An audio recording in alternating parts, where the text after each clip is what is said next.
There is a ghost that haunts the halls of every man's midlife. It isn't the spirit of a person you lost, but the phantom of the man you were supposed to become. Think about it. You've spent decades building a cathedral for a god you don't even believe in. You went to the schools they told you to attend. You took the safe, dead-end job that promised security, but traded your soul for a steady paycheck. You chased a version of success that now feels like ash in your mouth.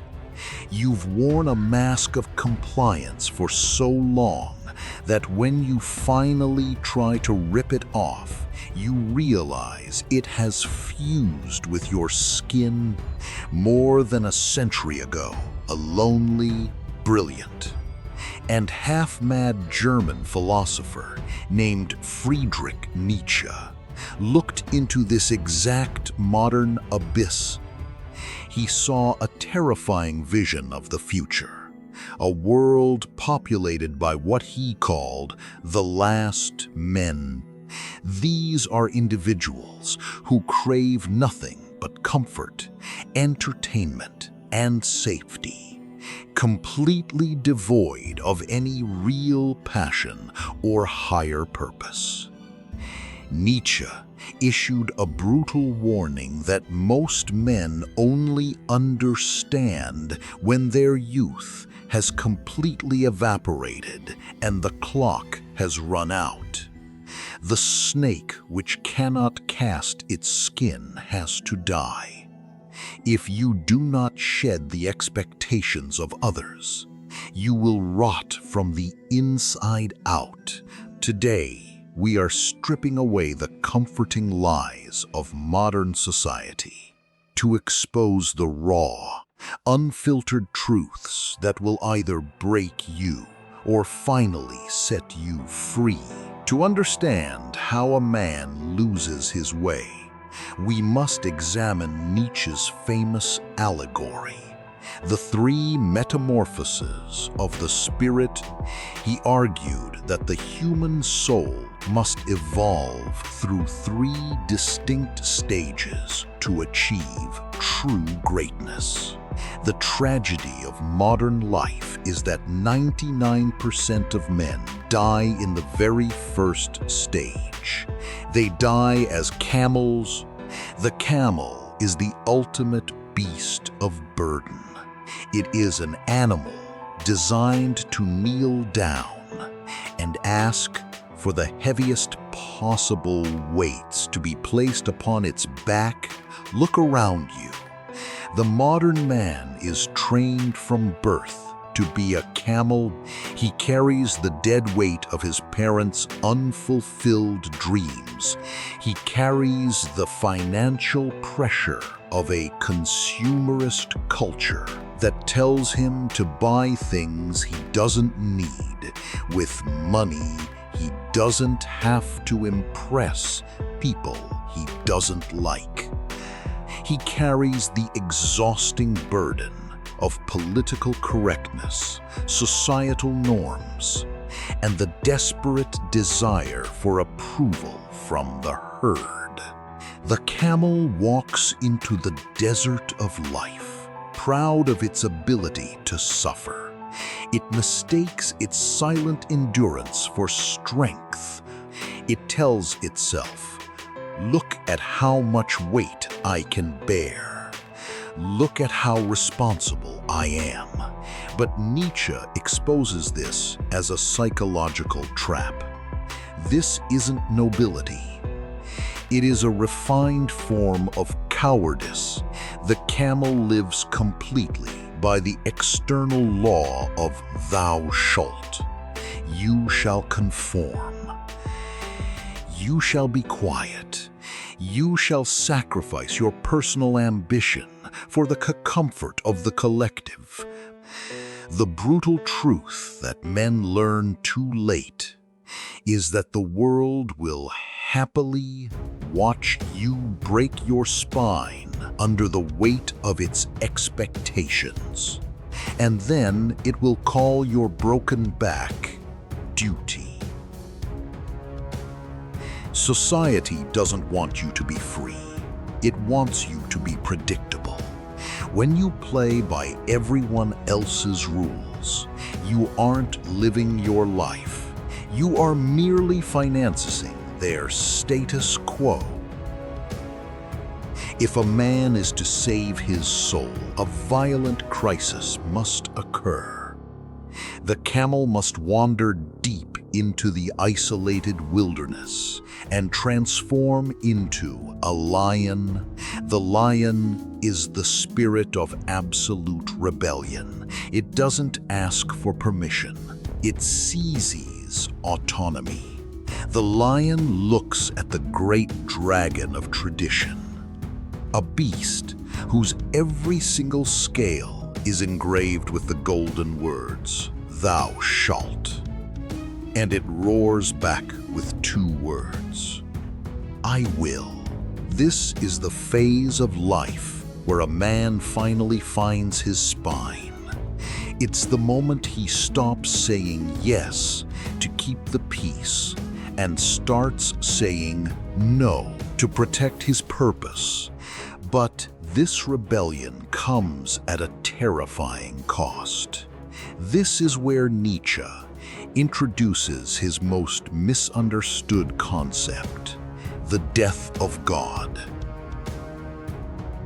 Nietzsche wasn't celebrating atheism. He was issuing a psychological prognosis.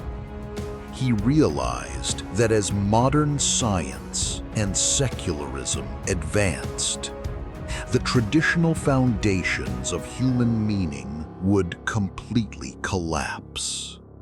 And when they collapsed, man would find himself staring directly into the jaws of nihilism, the suffocating belief that nothing matters, that all values are illusions, and that existence is entirely meaningless.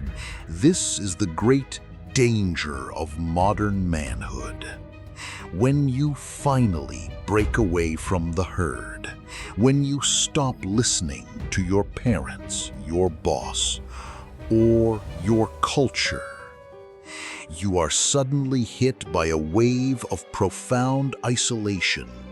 You realize that you have been paying the piper for a song you didn't even want to hear. You look into the empty sky and realize no one is coming to save you. No government, no ideology, no savior. Many men break during this conflict.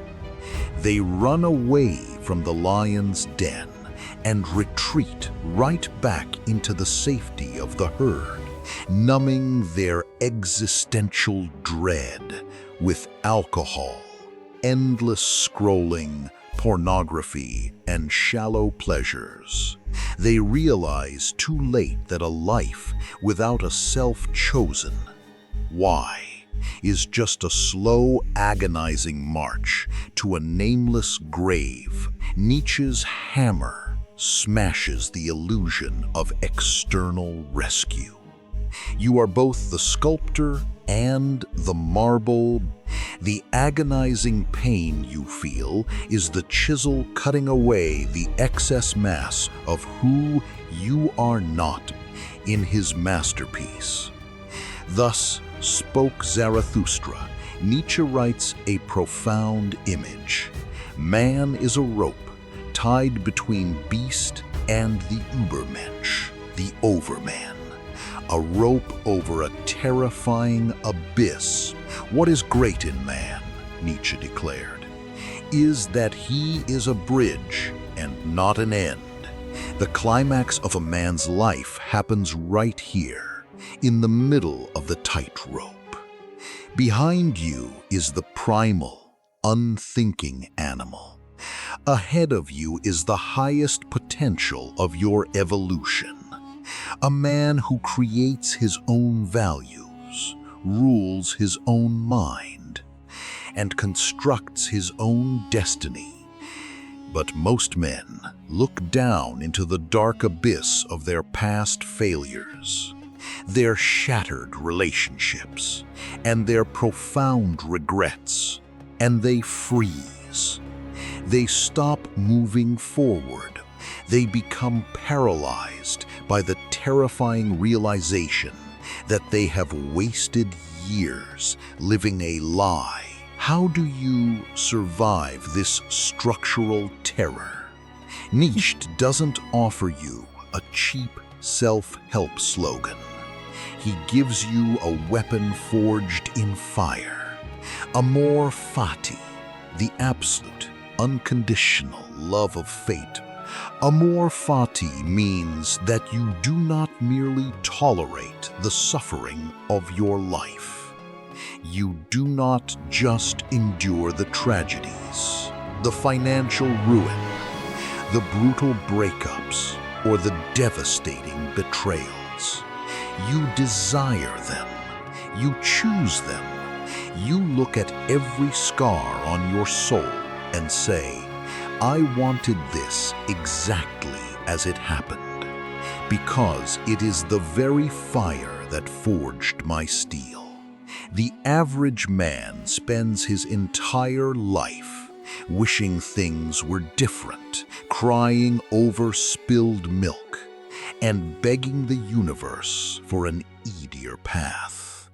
He has zero skin in the game, but the exceptional man understands that a masterpiece requires friction. Stop waiting for the storm to pass. You must learn to dance in the very eye of the hurricane.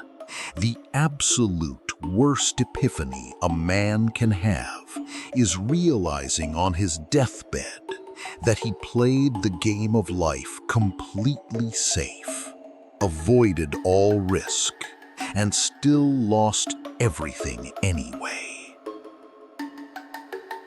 If you are going to lose everything in the end, why not lose it while reaching for the stars? Once the lion has destroyed the dragon of conformity, and once the spirit has survived the terrifying tightrope of the abyss, it must undergo its final, ultimate transformation. The lion must become a child. Why a child? Because a child represents pure innocence, a completely fresh beginning, a new game, a sacred, defiant yes to existence. The man who learns Nietzsche's lessons late in life finally stops blaming his past, stops blaming his parents, and stops asking, why is this happening to me? Instead, he looks at his reality and says, this is exactly what I needed to become who I am. He stops trying to be good by society's corrupt standards and starts becoming great by his own inner metrics. Your time on this earth is a finite, rapidly exhausting currency, and you've been spending it to buy the comfort of social approval.